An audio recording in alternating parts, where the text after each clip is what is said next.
Hey there. So, the topic I'd like to discuss this morning um, is the six principles of effortless power.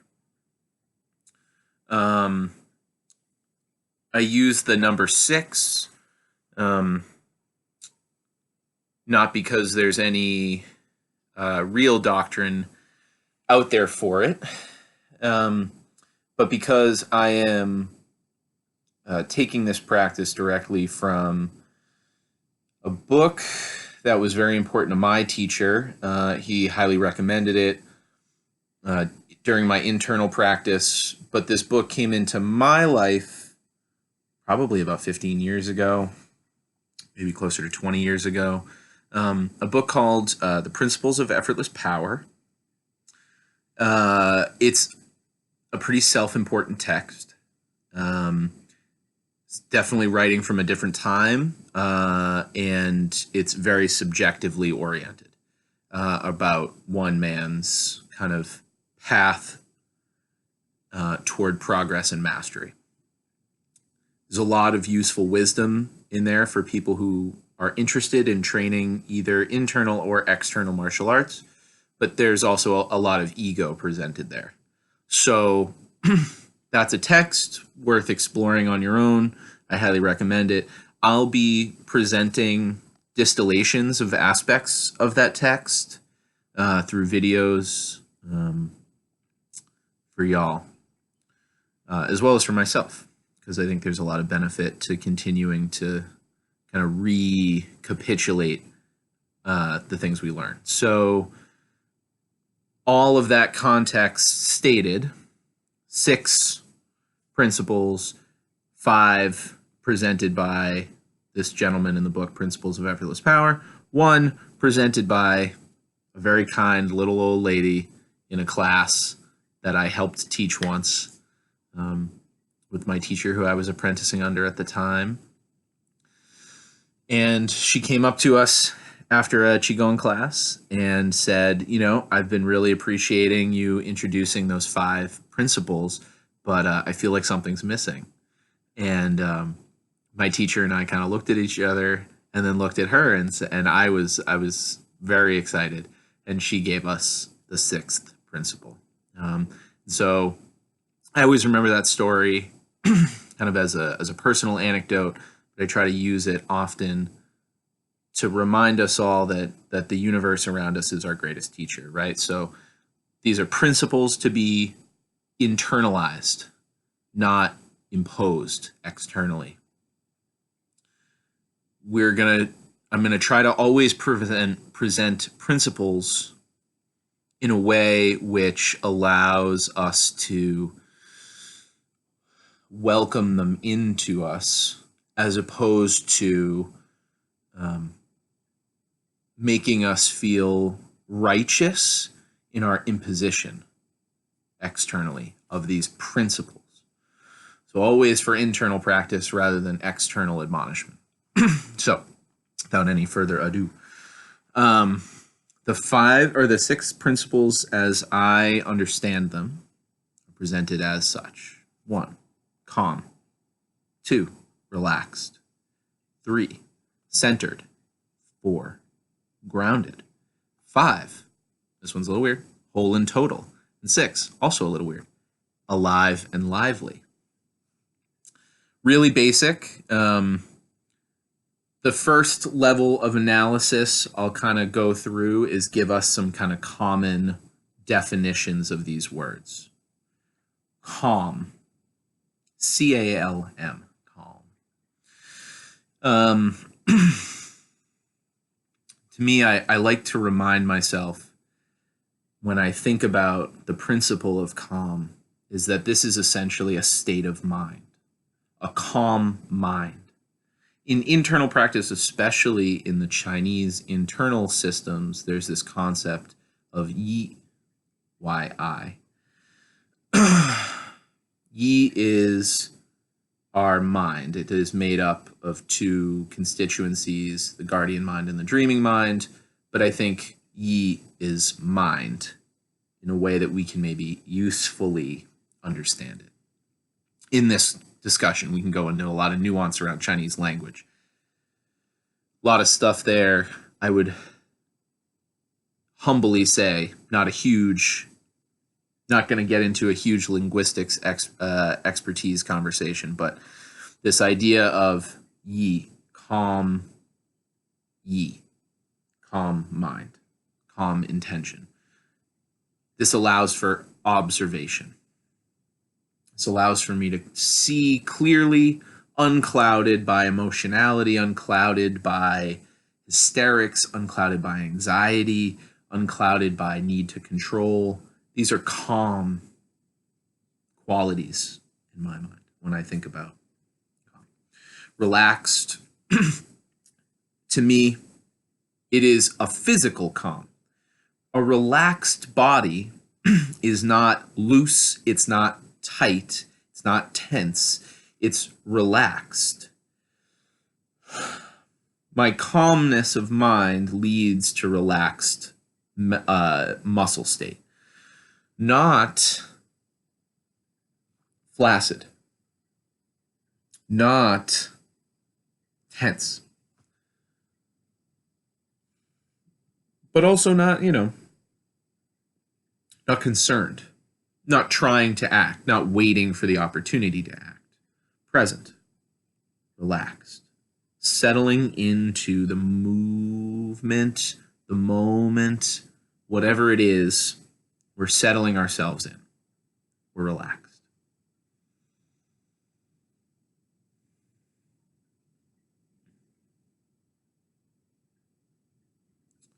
Centered, to me, is again a mental state. This mental state for me also has a physical presence to it. The lower dantian, the belly, the instinctual center of the body, to me is where this centeredness can center around, right? So we have our three centers, our heart, our mind, extremely important in this calm and relaxed sensibility. But now coming into centeredness, we want to center on the spine, and then we want to center ourselves kind of at the core of where our body is. So for us, our belly can be understood as our center of gravity. A lot of people understand it that way. I think it's a useful frame to consider it our center of gravity. I think it's useful to consider it as our center. We can consider our torso as upper, and we consider our hips, glutes, legs as lower. So we can say heaven, we can say earth, but this union, right? If we center this way on the spine, and then we center this way on the body, we can allow ourselves to imagine, this folding here just below the navel and centered equidistant between, front and back as well, to be kind of right in the center of the belly. So we can imagine the centeredness centering around our belly, okay, our gut.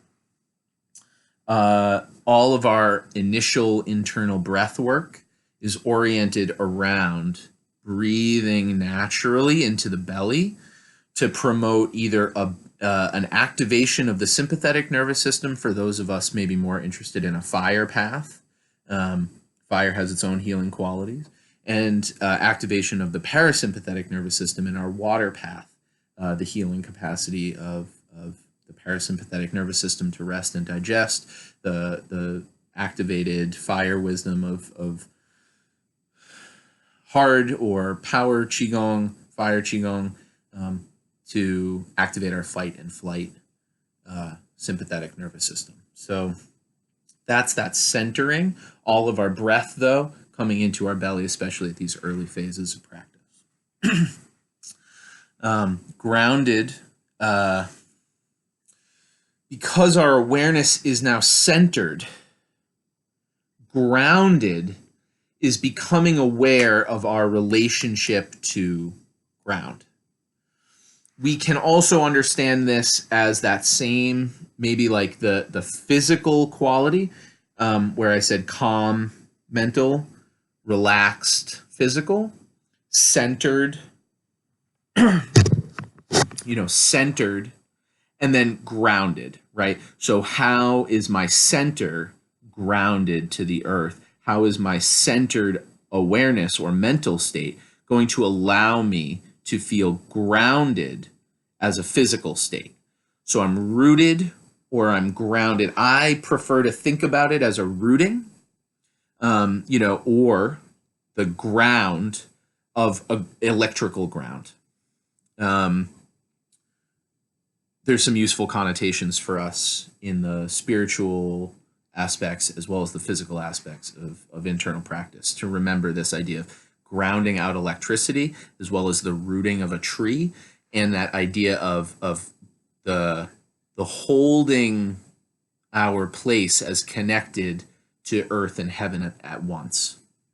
So that's a physical state, right, of this grounding into presence, grounding into this moment. So calm, relaxed, centered, grounded, present in this moment. That to me creates a gestalt, right? Those first four create a mental state and a corresponding physical state, a mental state and a corresponding physical state that allow us to begin to enter into the archetype of someone who is engaged in meditative, mindful practice, whatever that is. Those are useful principles to engage and orient oneself to. The fifth principle, whole and total, they are one principle, whole and total. So to me, mental state, physical state, mental state, physical state, I am whole and mental state, and I am total body, physical state.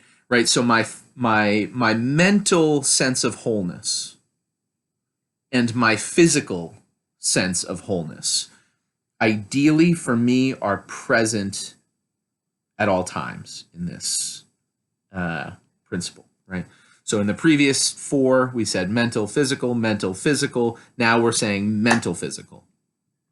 It's a psychosomatic truth.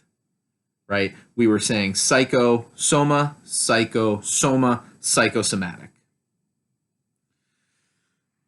Whole and total, including all of my physical being, as well as, ideally, for those of us engaging, especially in the internal practices, more than those of us engaged in some of the more external practices, we really always want to think like we're acting as a whole, from a whole. In the external practices, really, ideally, this is just as present, this whole and totalness.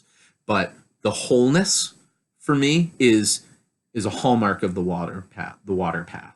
Totalness is an extremely important aspect of anybody who seeks to be a good, proficient, effective,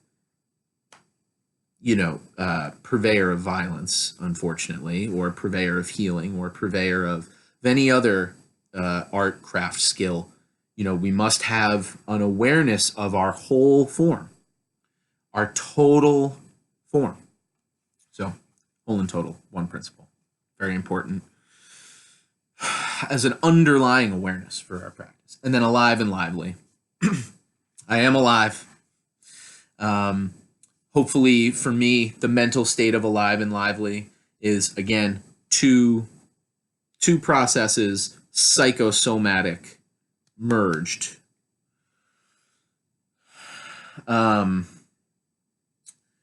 Aliveness, to be alive, comes along with an acknowledgement of death. We embrace with gratitude our aliveness every day, our breath. So, to be in this moment, calm, relaxed, centered, grounded, whole and total, now to choose to be alive. It's a powerful way to be alive in all of those presences. And then aliveliness, right? So alive is an internal mental choice, a psycho component of life. Somatic liveliness, to be lively, right? I'm right now, I can be more, I can dance, I can sing, I can move, I can, play in all the ways that my body can play. Liveliness. But especially for those of us more interested in the subtler internal side, meditative side, energy work side, healing side, or water side, can my presence of liveliness be present in my stillness? That's the real challenge for us. Can my stillness not be flaccid? Can my stillness be empowered? Can all of my previous reminders of mental physical states on an internal level, on an external level, can I be alive and lively without being compulsive, right? Because we can all relate to the person who has to move compulsively. We've maybe even all been that person on some level. I got to clean this, space, or I got to, I just got to keep moving, right? I think we can track that in daily linguistic parlance, right? We talk in that way. I just got to keep moving.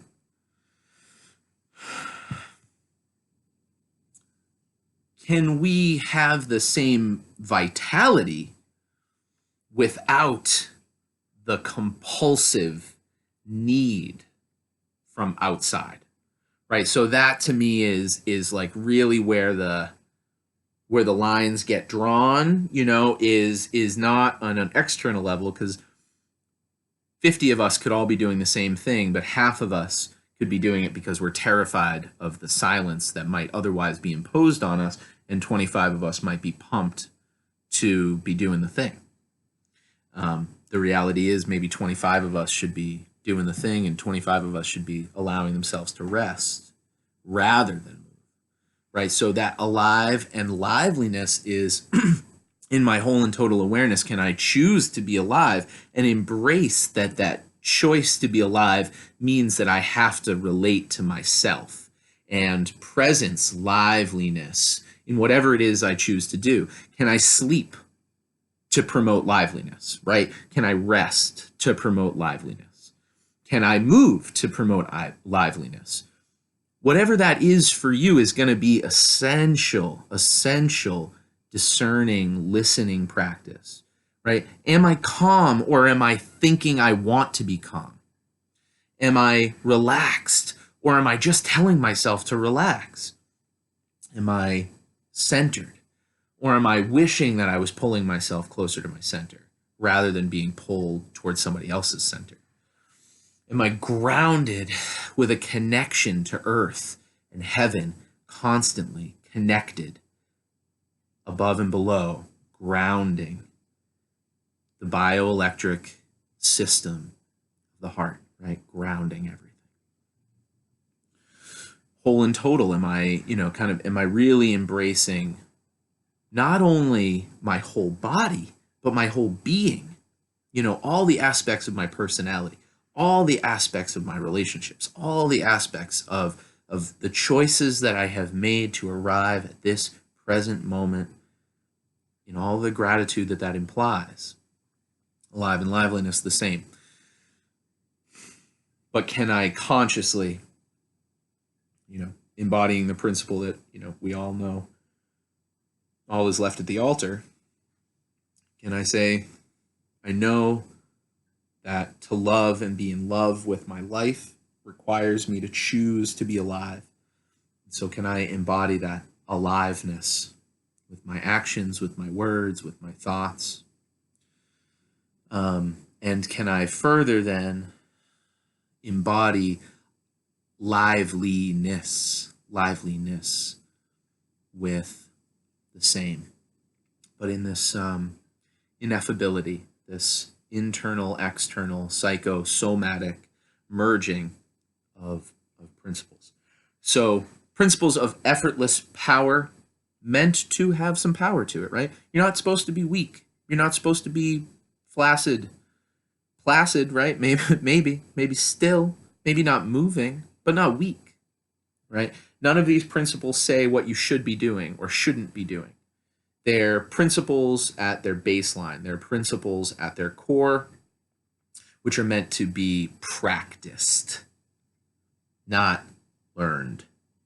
Right? So when we take principles like this, we take sets of practices like this that can be kind of internalized over time. Like I started at the beginning of the video by saying, we want to really integrate into our practice these principles rather than say, here's these external things. I'm going to kind of mull them over and see if I can use them as good, points to win an argument or, whatever. We want to internalize them and really help them really let them help us, ground our practice out and kind of smooth it out ideally, right?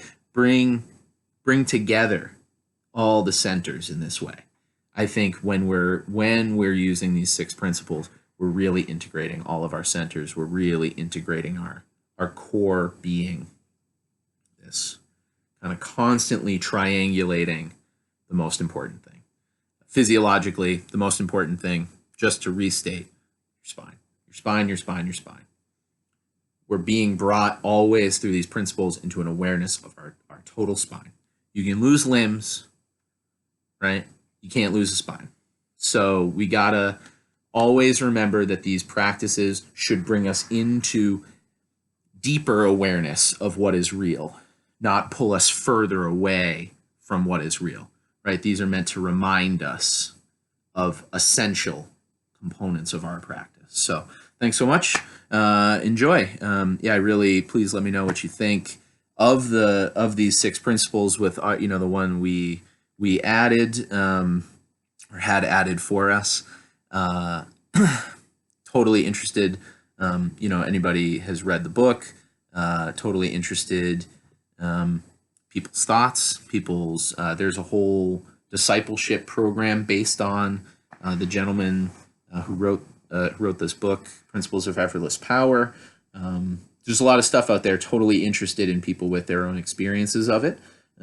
It's really helped my practice. It's really elucidated a lot of, I think, the important aspects of internal practice for me over the last few years. So thanks so much and enjoy.